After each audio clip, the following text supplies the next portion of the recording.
Okay, so let's talk about Steve Allen's show. How did that come about for you? When I was doing nightclubs, two friends of mine were writing for Gabe Dell. He was on the bill. So when Gabe was on, I wasn't. So I would go back and sit with them and chew the fat and have a good time and cut up touches and laugh and so forth. And we became friends. So and later, I had a show on ABC Daytime that I was the host of, and 2.5 hours a day, 5 days a week, live. Music, variety show, heavy on the book. Jesus. Anyway, they used to watch it in the daytime, the writers. And then if there was anything worth stealing, they would steal it for Steve to do on the night show, his Tonight Show. The bastards. But I didn't really care. In any case, they decided to expand the Man on the Street. They had been using a cute little big-eyed girl who was a stage manager, and Gene Rayburn, who was the announcer on the show, and Skitch Henderson, who none of those people could act a lick. So when Louis Nye came on and killed, they said, maybe we need real actors. We'll put real actors on that Man in the Street thing. So they knew me, and they called me right away, and I went in to see them. And Herb Sargent was there, and Stan Burns, his partner, was out to lunch or something. And so Herb interviewed me, and we did the thing about the man on the street who couldn't remember his own name. It just happened in the course of talking to each other. And then we did it for Herb, for Stan Burns when he came in. He laughed. We took it to Leonard Stern, the head writer, and he laughed. And we did it for Steve, and he said, okay, Saturday. This was like Thursday or something. Saturday. Beyond what? So I got dressed up in the best clothes I had, hand-tailored suit, hand-tailored tie, shirt that was made to measure, a polo coat. Got there and said, well, what should I wear? It should be probably something funny looking. Yeah, that's right. What you got on? Honest. I never wore those clothes again except on the Steve Allen show. My best clothes. When you did that the very first time, was that envisioned as something that would be a recurring bit, or was it like just a one-time kind of To sketch? me? Yeah, when you... Absolutely, one time. And then I went to do a Broadway play, and it closed in Philadelphia, so I was available again. And they said they wanted me on the show. I said, great, what'll I do? They said, the Man on the Street. You mean where I can't remember my name? I said, yeah. I said, they'll throw stones at me. Nobody's going to believe that I can't remember my name twice. Well, come on, never mind. They just brushed all of those exceptions. Come on, you'll be there. They not only laughed, but there was a recognition laugh, which was very rewarding.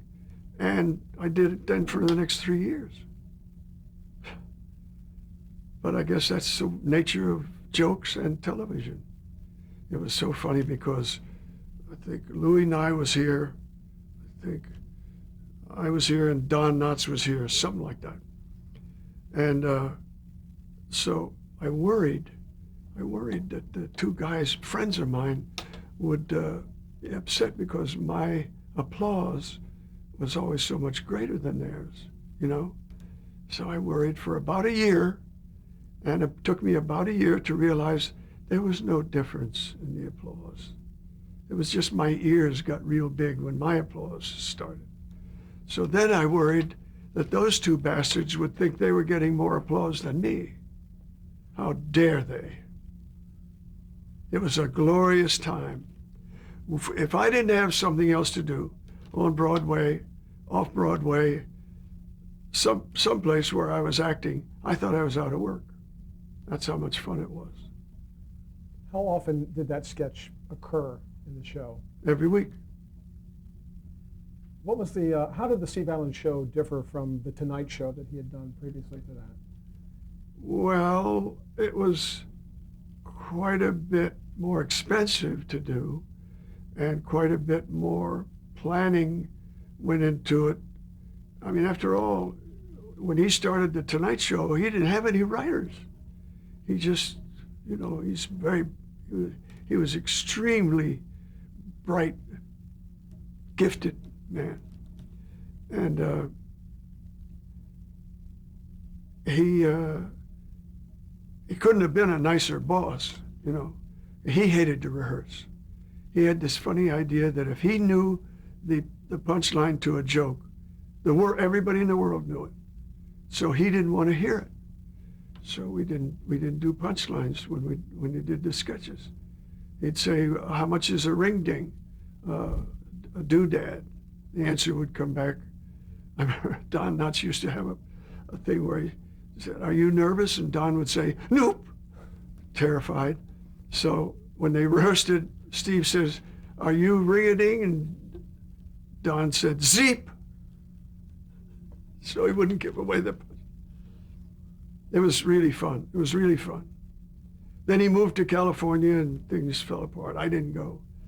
I had to tell the truth, and my daughter was just a baby then, and I wanted to be around her. Were those bits ad-libbed, or were they completely written, or was it kind of a mixture?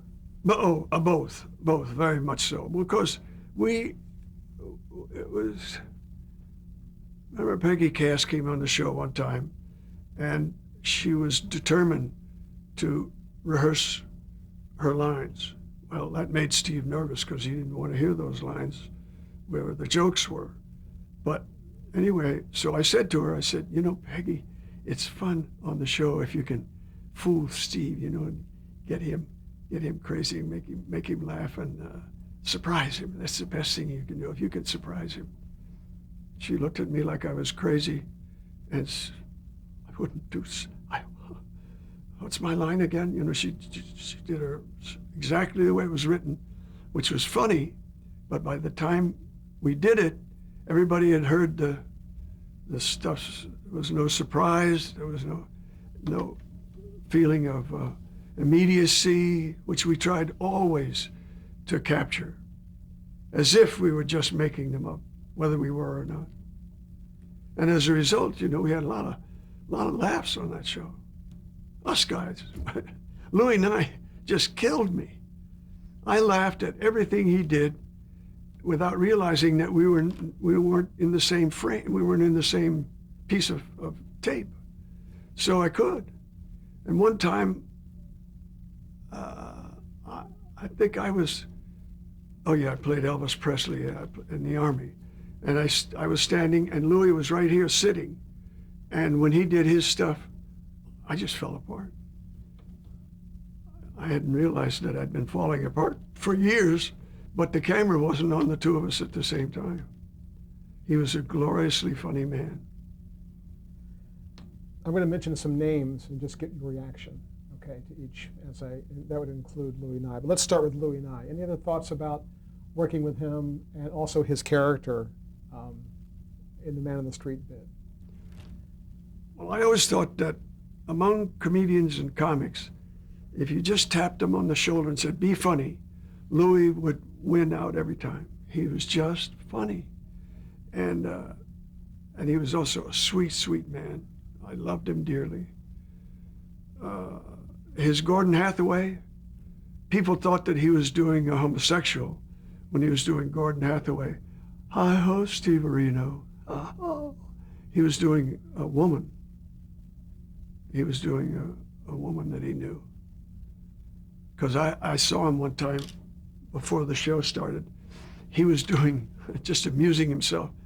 He pretended to be a ballet dancer from the 3rd Company of Oklahoma, who stayed in this small town to run the local theater and so forth. And he got up a bunch of poor little boys to do ballet, and he went from one to the other instructing him and so forth.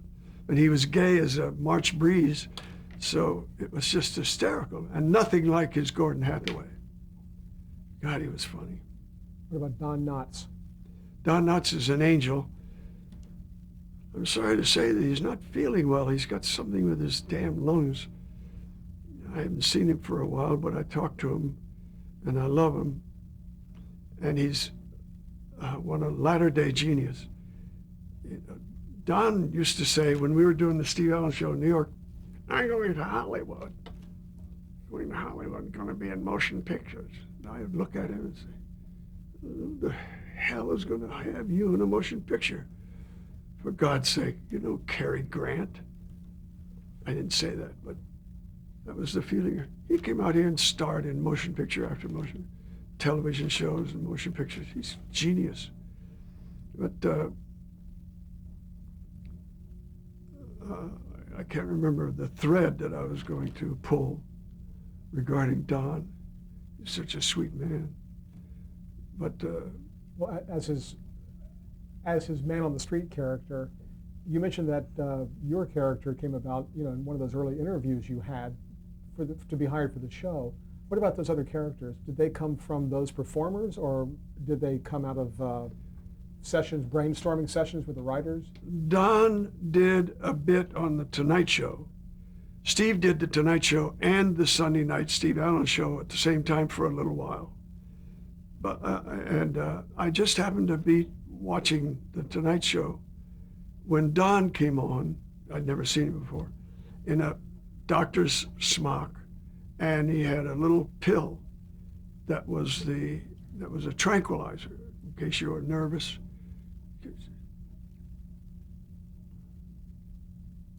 God, he was funny. He was trembling and shaking the whole time because he wasn't supposed to have given this lecture to a bunch of doctors, but the doctor got sick and he had to take his place. So he stood there.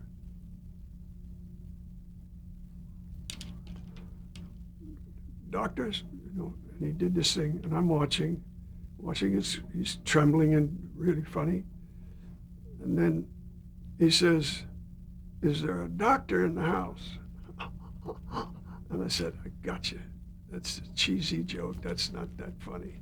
And then he said, "A little humor there." And I fell on the floor. I said, okay, you're my man. Yeah. Oh, God, he was funny. But anyway, he did that little bit. He did that sketch. And so when they talked to him, they wanted him to shake and shiver and tremble and so forth. So he made up this thing where he said, what's your name and what are you on? KB Morrison, and I work in a munitions factory. Oh, what does the KB stand for? Kerboom! And he did that shaky guy. He did the nervous, shaky guy on the man on the street. It made it work every time. What about Bill Dana? Well, Billy was a writer on the Steve Allen Show. He didn't start performing on the Steve Allen Show until it moved to California. And when he created that Jose Jimenez, boy, that was really some beautiful little character. God. And he's not very tall, but Steve is tall, so it just worked out. He would look up at Steve and give those funny replies. I happened to see some of it, and they had a luncheon for Bill, so they had some of his stuff, early stuff on screen, and it was marvelous. Bill Dana is a gifted man. He's a very, very gifted writer. He started out as a double act with Gene Wood as a performer, you know. Then he got into writing. He was always a good writer. So so you didn't travel to California, you said, with the show, but the show continued with the Man on the Street, at least some version. Yeah, I don't remember who all was. It didn't matter as long as Louis was in it. He made it work. A big part of your career has been doing game shows, either hosting or being a panelist or that kind of thing. How did that come about, that game shows seem to Steve Allen show. They always, when they needed panelists, they tried to find people who were fast on their feet and amusing or delightful in one way or another and so forth. So being on the Steve Allen show, they considered everybody on it, and so when they asked me to do, What's My Line? And so I did, and it was fine, and then they switched me over to Tell the Truth, to take Ralph Bellamy's, to take a little newspaper guy. A newspaper guy was one of the panelists. He moved to Florida, so I took his place, and never did What's My Line again until they needed me for a mystery guest, and I did What's My Line again. But otherwise, it was mostly to Tell the Truth. Well, I did a bunch of shows for Goodson Todman. Did you have a favorite among the game shows you did? To Tell the Truth. I thought it was the best show they had. They loved What's My Line. It was their first big hit. They just were crazy about What's My Line. They thought it was the best show in the world. I thought To Tell the Truth was the best show because the audience nor the panelists knew the right answer. So they watched and we fumbled, tried to figure out which one of the three it was. You did a show called Pantomime Quiz. What do you remember about that? Oh, mostly what I remember about it is that Carol Burnett was one of the contestants. We tried to find out. We played charades. That's what it was. Charades, Pantomime Quiz. So Carol was on it with me. What about a show called Split Personality? Well, that was my show. I was the host of that show, and it didn't take hold. And one time, the idea was that there was a picture completely jumbled up, and split, and so forth. So you couldn't tell. You had no idea who it was at first. And by answering questions, a piece would fit into the place to make the picture complete. But there were 10 pieces, so you had 10 questions. And a very well-dressed, well-spoken woman was one answering the questions and putting the pieces together. And as piece after piece fell into place, and she's still saying, no, I don't know, but she wasn't dumb, she was far from it. She was well-spoken, well-dressed, well-coiffed, well-everything. And finally, the picture was revealed. And she said, no, it was Bess Truman. And I said, the show's dead. Show's finish. And it was after that, shortly after. Did you like Password? Password? Very much. Kenny Carlisle and I did the first Password show together. It was fun, and I liked it very much. Did it many times. And what about the Match Game? I did it a few times. I didn't really care for the Match Game. I can't remember it exactly, except Gene Rayburn was wonderful on it. And that little girl that has a voice like that. My friend, Patty. Let's talk about some of the 1960s productions you were involved with or had a role in. Just again, I'll mention them and see if you have a comment you'd like to make about them. You mentioned the Tempest, the Hallmark Hall of Fame, the Tempest with Richard Burton. What do you remember about that? Is that one that stands out, or? We did it in Brooklyn in a color studio. In those days, they did the shows twice because cutting and editing made a when it played. They couldn't get rid of the seam if they cut. So they did it once, and we did it twice. And then tough luck. If they didn't get it, they didn't get it. I remember the most famous speech, one of the most famous speeches in Shakespeare, is now are something all are ended, and something, it's at the end of Prospero's, one of Prospero's speeches at the end. And poor, I can't think of his name, a Shakespearean actor, muffed it twice. It's really terrible. Richard Burton was in it. He played the dragon, you know, the guy with the scales and so forth. There's also Maurice Evans was in it. And, sorry, Maurice Evans. Hmm? I was thinking maybe Maurice Evans might have been. Morris Evans, yes. Morris, thank you very much. Thank you. He'd correct you, Morris. Morris Evans. Yes.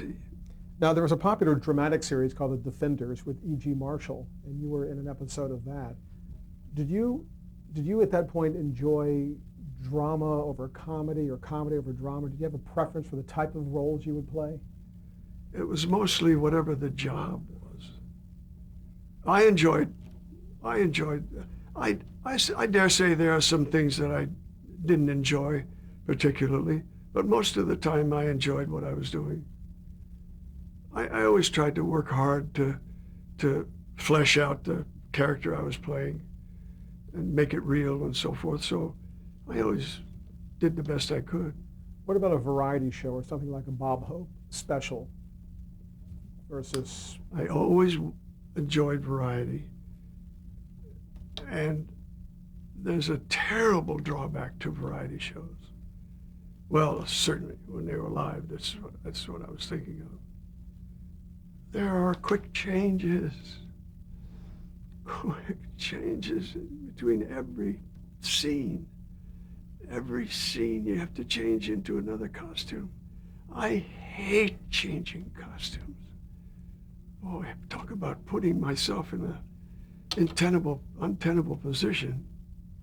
Loving the variety format and hating the necessity. But I like variety. I always thought it was really fun. That's what Steve Allen was. Johnny Carson was well known for, when he was on vacation, having guest hosts. He had quite a number of guest hosts. And you appeared on a 1964 episode of The Tonight Show that Woody Allen hosted. Oh, yeah? What do you remember about that? Nothing at all. Not a thing. Woody's a friend of mine. I don't remember one thing. I was on The Tonight Show one time with Frank Sinatra Jr. And Frank Sr. had just married Mia Farrow. And I said, gee, Frankie, if you follow in your father's footsteps, your future wife hasn't even been born yet. His response was, oh, yeah? I thought that was a major, major remark. I'm a friend of Frankie's now, too. I was a great admirer of his father. Great, great admirer of his father. In all, you know. Tell me about Get Smart. What was your involvement with Get Smart? Buck Henry and Mel Brooks wrote a pilot called Get Smart for me, and was submitted to ABC, and the guy at ABC turned it down. He said, you can't have a man's best friend, a dog, jump in the water to save him and not be able to swim. America loves its pets. These are quotes. You can't have the head of an international criminal empire called Mr. Big be played by a midget. America has great respect for its criminals. So he turned it, honest to God, he turned it down, saying those things. And so it had taken me a half hour to sign the contract for ABC. And I left out 4 words, unbeknownst to me, they would be necessary, or any other network. So those words were missing, so Mel was in the Polo Lounge or someplace looking sad and sorry, and an NBC executive says, "What's the matter, Mel?" And he says, "Well, they just turned down my pilot for at ABC." And he says, "Well, listen, I've got a guy called Don Adams that we're paying until he gets a show. Let me have a look at it and we'll see what." That was it. NBC. But I really didn't mourn very much. I didn't know enough to mourn, so. But you continued to work. Oh yeah, I was working all the time. Thank God. The Bob Newhart show, the first Bob Newhart show, you had a recurring character on that, and he had a nickname, the Peeper. What was that? What was that nickname all about? Oh, I imagine it was because he peeped into girls' dormitory windows, I guess. The Peeper. His nickname was the Mooner. And Emily, his wife, tried to get him to tell why he was called the Mooner, and he didn't want to. He said, "Oh, I watched the moon, No, Bob." And he wouldn't tell her what the Mooner meant. How did that role come about for you? Well, they had written it. It was his old college roommate coming to visit him in Chicago. And they had written it, and they were going to cast it. Jimmy Burrows was a friend of mine, and he said, "Listen, I recommended you for an interview for this part. Don't tell him I said anything, Don't tell him. That'll queer the deal if you tell him it was my idea. So don't tell him I had anything to do with it." So unbeknownst to me or him, not only had Suzanne recommended me for the part, but Mary Tyler Moore called and said that I should be doing the part. And Bob himself, we were old friends, so I didn't realize that I was a lock going in, That was really fun, really fun. I enjoyed that so much. I like Bob so much. Had you acted with Bob before? We did a panel show early on when he first hit so hard. You remember? I don't know if you remember, but it was just astonishing. And those things that he did to gain fame are still just as strong. Well, it's him. He's strong. But that was really fun to do. And I loved Suzanne, played Emily. I loved Suzanne. She's such a wonderful person. When did you first meet Suzanne? We were doing a play together called Golden Fleecing on Broadway. And that's where we had already been in class together, but the spark didn't ignite at that time. We did only a couple of times. Then when we did Golden Fleecing, we became very close. She went back to California with her career. I stayed in New York. And then when she came back to New York to do the Helen Keller story, I can't think what it's called. Miracle Worker. Miracle Worker. We got together again. The spark was still a flame. And then she went back to the West Coast to do her thing, and I stayed. Then we stayed friends the whole time. I came out here in '75, and we stayed friends really until we got married. We're going to change tape.